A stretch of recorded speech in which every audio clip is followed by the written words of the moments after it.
Good afternoon, everyone.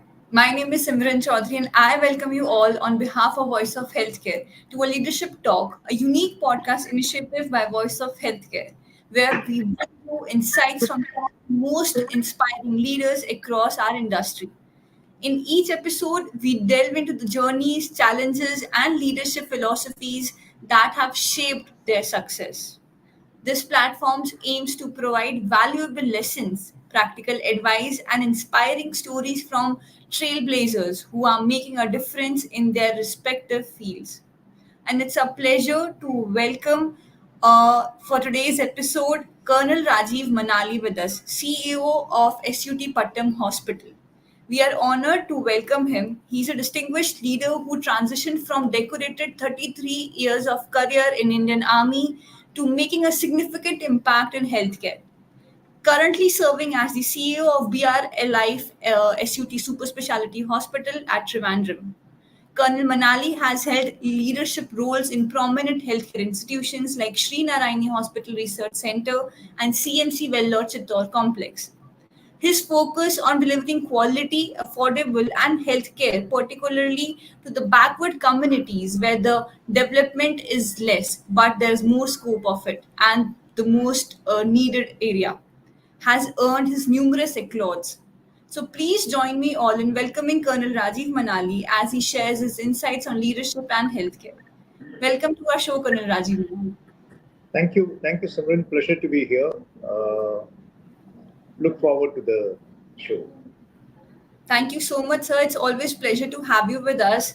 I really enjoy all the conversation with you, or I should say, any doctor from SUT Pattam, because the warmth which I feel and the audience feel whenever we are, with any person associated with SUT Pattam, I think that warmth is always there.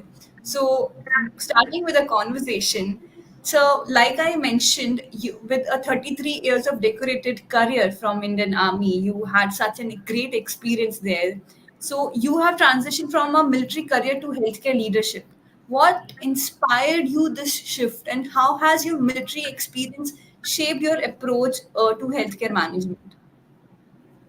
Simran, to be very frank, I have really not made any extra effort or made any planning or even prepared myself for a transition from the military life to the civil life. I knew before retirement that I was too young to retire, or to be very frank, I don't like to retire. So therefore, I had decided a long time back that on superannuation, I will get do something which will be payback from my side to the society for all that the society has given me. It just so happened that at around the same time as when I was retiring, there was a advertisement which has come in the newspapers seeking a MD and CEO for a hospital in Vaikam, a remote area in Kerala. uh, I had applied, and they really went out of the way seeking me and appointing me for that post. So that's where I started, and it was to be once again to be very frank, uh, it was an on-the-job training with all the vast experience of leadership in the armed forces. I still found that there was a lot to do to be in the learning on the job. Most of the time, what I did was I attended numerous conferences across the nation, as also even outside, to get to know as to what managing a hospital is all about. And I must say that I could pick up the threads wherever it was required. And to be honest to myself, I had learned the current present job while on the job itself. I So think transition has not been very difficult for me because maybe my leadership training in the army must have also helped me immensely. so. You said it right. Transition won't be difficult for you because a person who has adjusted for the military life, for the military career, I think adaptability is one of the main factors there which is considered, right? And a person who moves out from defense, he can go and adapt, adjust anywhere he wants to. I That's believe right. so. Thank you. So, talking about the leadership philosophy, you have led both in army and in healthcare. So, how has your leadership philosophy evolved over the year? And can you share any leadership lesson from your time in military that you have applied in healthcare sector and it had helped you a lot? When you talk about leadership philosophy, the army teaches you to lead from the front. Hmm. It's always you have to be where the action is. Yes. I I have done that while in the army, like all of us who have been in the army have done. In the healthcare field also, I have practiced that. So if there's a problem, I am there handling the problem right in front. Likewise, the very essential aspects of loyalty and integrity. Integrity, it has to be there. You have to lead by example as far as integrity goes. And loyalty. Loyalty is not a one-way street. If you want your subordinates to be loyal to you, you have to be loyal to them as well. These are the lessons which I've learned from the army, and I found that they are equally applicable anywhere you go, and especially so in healthcare field too. And I must tell you that these basic principles of leadership, which one has learned from the armed forces, has definitely helped me here in the healthcare sector too. It's almost 15 years that I have been here in the healthcare sector, and I can very proudly say the army background has helped me immensely, and it was just a matter of putting them into practice. And here, what I've done mostly is that one big lesson that I learned and I practiced was I forgot about the army the day I stepped out of uniform. That has also helped me immensely because automatically my patience level has grown. I've become more adjustable and I've been more, what should I say, I could stand more nonsense as I went along. And that has helped me immensely. In the army, I wouldn't have stood nonsense, but here I'm fully prepared to stand nonsense. And that has also helped me immensely. I could clearly understand and relate to it coming from a defense background. I can understand what you're talking about. And yes, be it army or any other transition from army to healthcare or any other organization or any other profession, whenever I believe, whenever you're thinking of the previous role, previous life, you can never come out and adjust in the new phase of your life. So I think it's always important to keep those things aside and focus on the new phase of your life which you're moving forward and just taking the lessons from that life. Absolutely, absolutely. So a deliberate effort was made by me to forget the past, forget the army life. It's very difficult. It is not Yes, easy to forget what you've practiced, what you've learned, and what you've practiced. But I could do that, and I think that has helped me. very well said, sir. So, moving on to the healthcare initiatives and innovation, since in your second phase, the second inning of your life, you have moved to healthcare. So, you have been instrumental in transforming various healthcare institutions. So, what strategies or innovation were key to your success in turning around struggling hospitals like acute super specialty hospital or any other field where they were struggling, or you felt like, okay, this is the point where we have to raise our bars?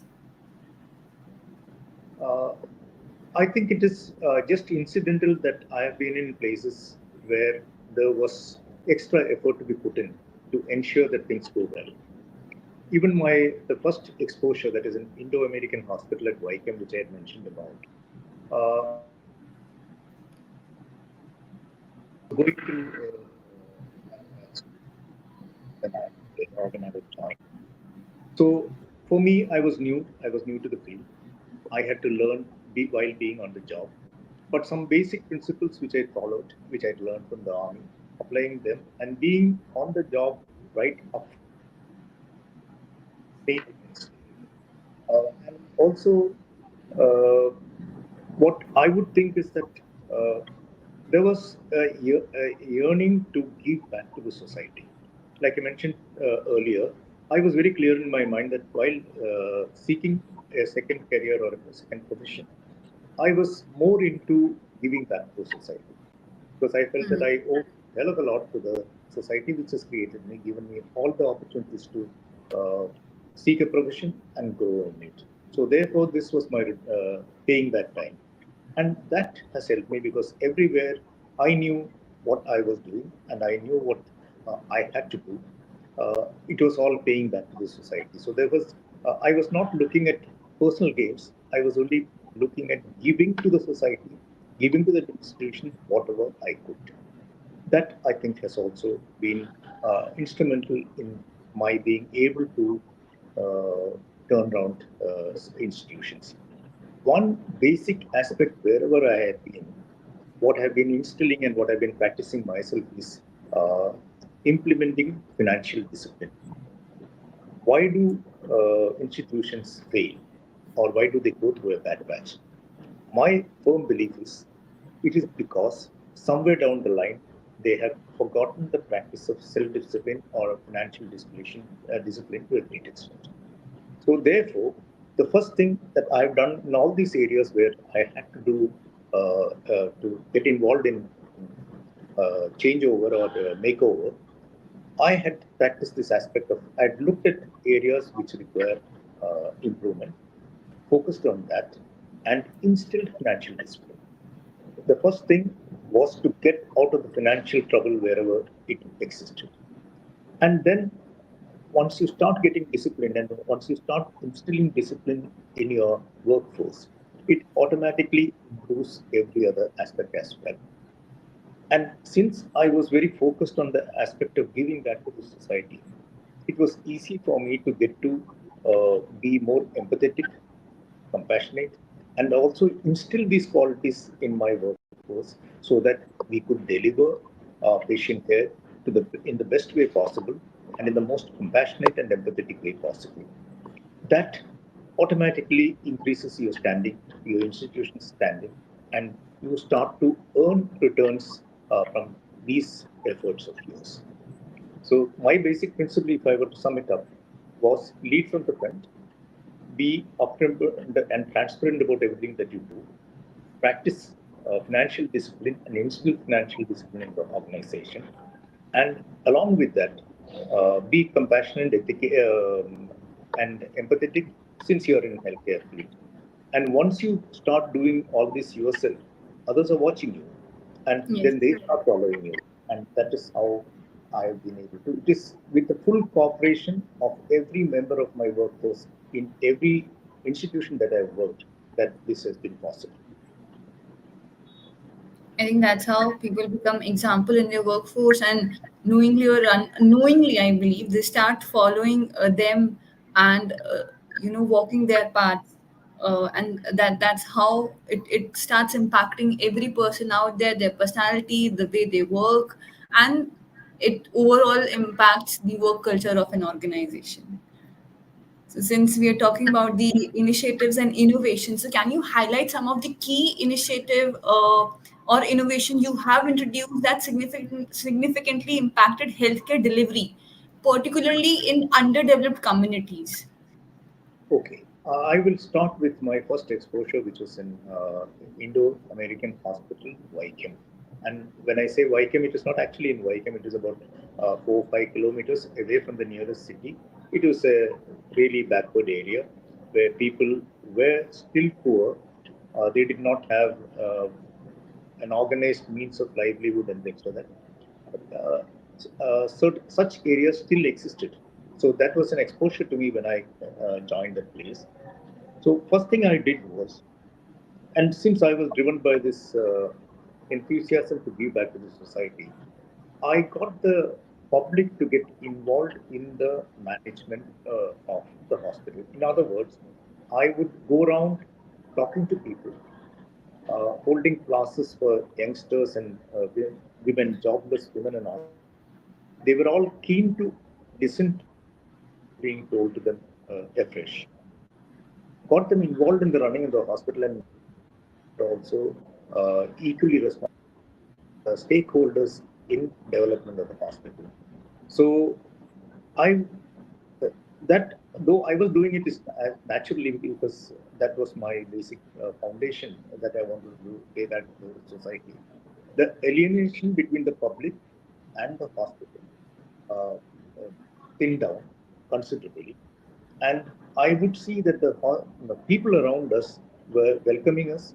They wanted to be a part of the activity that went on there, and they helped us immensely. So that you may call it innovation, you may call it by whatever name, but involving the public, especially in a remote area, backward area, paid back immensely. And I was a little chary of the fact that I was coming to Kerala, which was supposed to be highly politicized, highly unionized. But my experience in this particular, the first exposure of mine was, I received maximum support from political parties of all hues, all flags. Uh, I found them being very cooperative, possibly because the attitude that I displayed was getting the society involved in the activities of the hospital. And two other things which are not really healthcare related, but it had indirect effect on how we performed. I had started a BCF women's self-help group. I found that the women there were, they did not have any means of livelihood. They were at the mercy of the husbands of the men folk.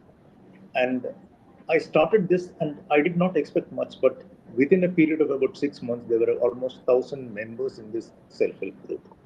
And they would come, they would learn from each other. They would learn from, I would get speakers, women speakers from all over the place to come and speak to them, talking about child rearing, looking after the household, being systematic in the children's work, study, and all that. It helped immensely. Cutting a long story short, I think I learned a lot of lessons, and we as a hospital benefited immensely. The next area, which once again, I don't know whether I could classify it as innovation, but the requirement in the society was such. I had seen children at the age of 13, 14, and all that getting into drinking habit, starting using drugs and all that. So I started a BCF youth club where I started making them play games. We provided opportunities for children to play cricket, football, and things like that. And also, I started a library. Though the library did not have much books, did not have much resources, but children started getting used to the idea of reading. And then they started coming up, telling me that they wanted to discuss amongst themselves various issues, political as well as otherwise. And it was extremely educative for me to see how that society would, respond to whatever little initiatives one had taken. And I think that is a big learning curve for me. It is, sir, and the kind of work you just gave us an example of few of the things which you did is actually commendable because I believe any development starts from the root. You have to target the root cause of it, and then I think things starts getting molded. It starts growing in the right direction. So if kids started drinking at a very early age, so I guess that was the time to show them a right track, and then whether it is directing towards them books or in more productive work, that is how they had to lead their life, whether you teach them now or at age of 24 years.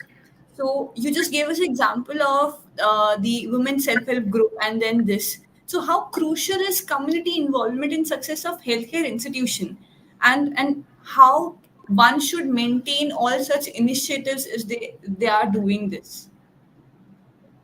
I since I moved on from there later, and when I look back, I realize we all of us talk about healthcare accessibility and availability in tier two, tier three cities. I won't even call them cities, areas. Uh, Now, what is the difference between being in a tier one area and a tier three area?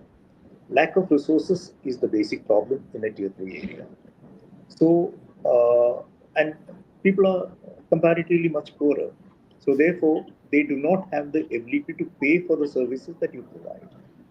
So, how do you make both meet?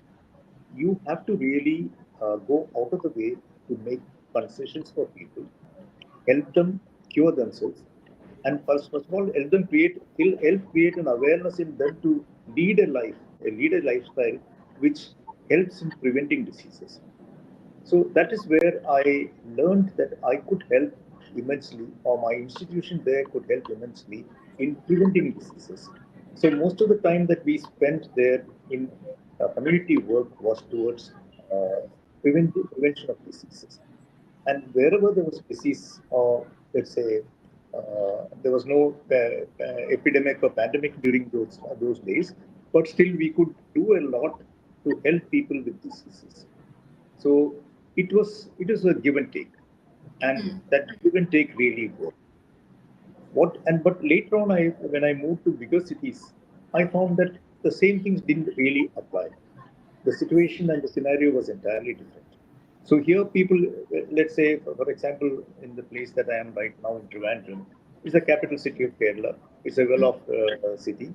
So you don't have to do all that which I did in my first exposure. Here, you can still be in the society, be with the society, do whatever you want to do, understanding the situation.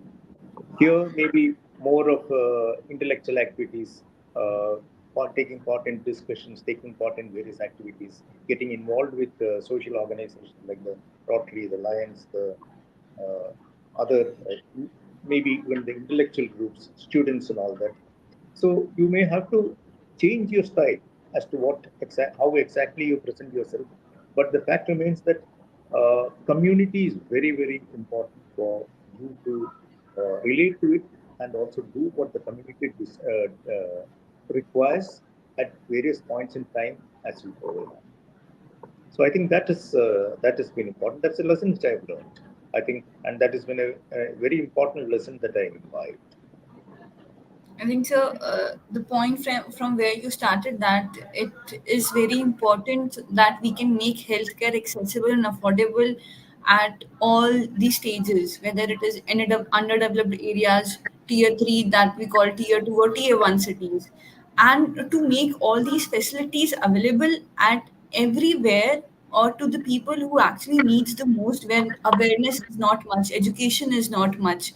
So it is in an own a big challenge there. So we often compare, specifically if we have to take example of COVID-19, that healthcare sector is often compared to a battlefield in its own, particularly during the COVID-19 pandemic, if we have to talk about, or making educate aware public about any important cause, disease, or to make healthcare accessible and affordable with the help of government, stakeholders, healthcare workers, and with everyone's joint efforts. So, how do you manage in this difficult scenario? How do you manage the stress and ensure resilience in yourself and your team during these challenging times? That's a very interesting question, Samrin. One of the I was here in Trivandrum during this pandemic period, and uh, all of a sudden there was an outburst. So we see battle points of that outburst. Most important thing that I learned, and that was very important, was you had to keep your own healthcare workforce safe. You could not lose them in the battle, either by way of being affected by the pandemic or even losing their lives in the course of combating activity. So we had played a very important role in ensuring that every possible preventive uh, equipment or even your preventive gear and all that was made available to the workforce. They were fully protected from in all respects. Whatever protection could be given to them by way of N95 masks, by way of the anti-pandemic gears and things like that. Everything was made available at a huge cost, though. But the cost didn't matter at the point in time. It was first shielding them, and that gave them the strength and the courage to work more, get involved with COVID patients, and this way we could ensure that very few people were sick, and so it didn't affect our work pattern at all. So we could uh, give more in return and pay more attention to the patients, look after them, and that is how we saw through that period of difficulty. And the government of Kerala was also highly supportive, very, very Yeah. supportive. Wherever there was a requirement, the governmental support, we could actually ask for it and get it. So it was a all-round cooperation, and each one of us learned differently, but the same lessons we learned, or maybe our style of learning and the pattern of learning was different. But I think COVID, if I may sum it up to say, brought out the best in all of us, or most of us at least. Definitely, sir. You said it right. COVID brought out the best of us, whether we say it from the healthcare industry, which become the biggest support at that difficult time, because if healthcare sector would have collapsed, every other supporting arm could not work in that case. So healthcare sector stayed strong. It stayed. It was leading from front, like you said, army leads from front, and it was facing, accepting all the challenges. Doctor were giving their every minute, every day it was possible for them to treat their patients, and all other supporting sectors of our country, whether you say it logistics or the vaccination part, where the research and innovation was going on. The administration, where as much as vaccination was required to do, so that we can protect many other person from getting COVID-19 affected. Everyone was working their best, and the way you said ki, the main motto, the main aim was, as much as support or patient support the organization can provide. I think you and your organization stayed clear with your objective, and the path was in front of you. So I think we come up with a very good learning from this answer. Moving on to your personal reflection, sir, that is legacy and reflection. Looking back at both military and healthcare careers, what achievement are you most proud of, and what legacy do you hope to leave in healthcare sector after you also? While in the army, I think I don't know whether I am entitled to use the word legacy and all that. I am not important, not that important to be leaving a legacy behind. But uh, leading from the front was always important to me. And the response that you get from your men, I'm talking about the army now, when you are with them, getting involved with everything that they do, and give them a helping hand and be with them during difficult times, that pays you immensely.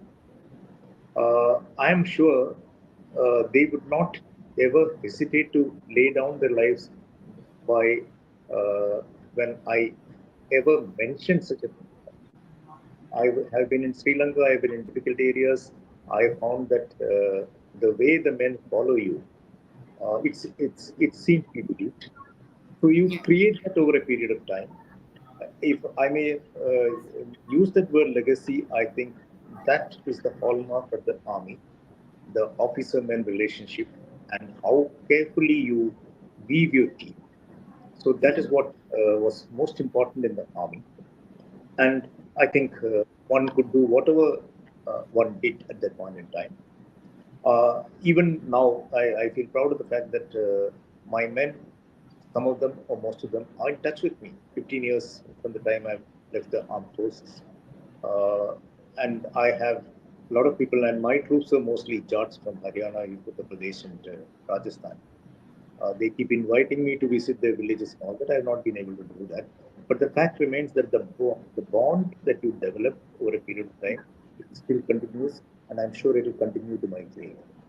Now, carrying these lessons forward in the healthcare field also, uh, one has tried to do or follow these basic principles, and uh, being while in the CV street, if I may use that word once again, uh, when you are upfront, when you are transparent, and when you are doing things which people around you feel that it's for the good of the organization, the cooperation is instant. It's there. I find there's nothing really different from the army, and wherever you are actually, my experience says that if you can be what you are, Yes. if you can display what you are, and stick on to your principles, the whole world will turn around and come and follow you and be a part of whatever you want, whatever you wish to do. So this is what I don't like to use the word legacy because nothing great. I don't think I have done anything great at all. But whatever one did were woven around these very simple attributes, which were very important to me right from my grooming days in the army. I think so. There's nothing more to say, but just to learn from your answer what you said, and execute this in our lives. Follow our principle. Be upfront. Nothing to be showed off. Just be who you are, and people will trust you and they'll follow you. And the bond you have to create with your team, with your men, so that the kind of work they do with you and the trust they build in you, they do not forget you. It's great, sir. Moving to our last question. Unfortunately, we have to end our conversation somewhere. So, I would like to ask my last question: advice for future leaders. So, what advice you would give to emerging leaders who aspire to create a lasting impact in both healthcare or any other sector? Similar, I think it is experience is the best teacher, and I from the lessons that I have learned, if I am fit enough to give an advice to emerging leaders in You are, healthcare, sir. wherever, I would say that be convinced. Firstly, believe in yourself, and with that belief in yourself, spread your vision, your belief, and uh, be that uh, be the hallmark of that belief or the faith that you have, and show the way. People will follow you, and discipline is important, whether it's physical or otherwise. Uh, the best thing to teach outside, that's in the civil world when you're there, is financial discipline. Why? I believe that organizations fail only when they lose the control over their financial discipline. So, sticking on to your financial discipline, uh, being absolutely straightforward in whatever you do, and making it known that that is the way that things will move in the organization. You can go forward, achieve the impossible, and do not stay short of my. If one sentence advice would be, do not stay short of whatever you want to achieve, because nothing is impossible, and you can achieve whatever you want, provided you are focused and are prepared to take the team along with you. A very crisp, clear, and strong message to all our aspiring leaders out there from Colonel Rajeev Mannali, who has a great, impactful career till now. And we all are looking forward to more achievements of yours so that we can celebrate this together, sir, and can get more and more opportunities to interact with you. Because, like I said in the starting, also, every interaction with you or SUT Pattam is great. The warmth we feel, the more we talk, the more we get to know about each other, and can get some great examples and insights, expertise from the speakers to look forward to. So thank you so much, sir, for coming to this platform and sharing your journey with us, inspiring other people, other person listeners out there, to be more disciplined for their life, be upfront, and follow their path, what they have, the aim they have. Thank you so much, and I congratulate you again for all those achievements and journey you have made by yourself. Thank you so much, sir. Thank you very much, Simran. A pleasure talking to you. I think we will continue to talk to each other as time passes. Definitely, sir. Looking forward. Okay, thank you very much. Bye bye. Thank you. Bye. Thank you.